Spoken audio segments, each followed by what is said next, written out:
अवघ्या 20 गुंठ्यात या शेतकऱ्यानं घेतलंय 10 लाखांचे मिरचीचं उत्पन्न।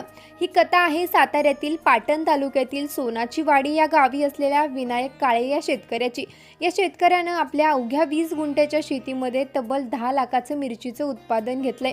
सोनाची वाडी या त्यांच्या गावी अवघी 20 गुंठे शेती असलेल्या या शेतकऱ्यानं संपूर्ण महाराष्ट्रापुढे एक उत्तम उदाहरण उभा केले। आपल्या या शेतामध्ये 5 बाय 1.25 फुटावर झिगझॅग पद्धतीच्या 8,000 रोपांची लागण करून आपल्या शेतामध्ये सोनं पिकवले।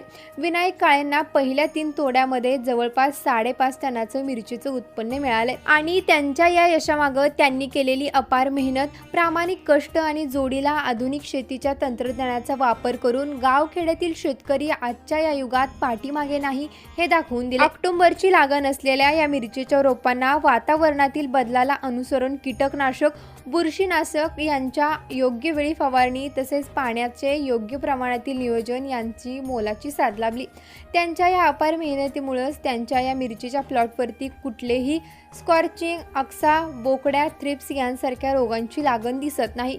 आणि हे सर्व करत असतानाच विनायक रावांनी आपल्या शेतातील पाण्याचा पीएच चेक करूनच त्यानुसार आपल्या शेतातील संपूर्ण फवाऱ्यांचं नियोजन करा हे आवर्जून सांगितले। 19 गुंठ्याच्या प्लॉटमध्ये जवळपास 15 टनांचं उत्पन्न होईल अशी त्यांना अपेक्षा आहे।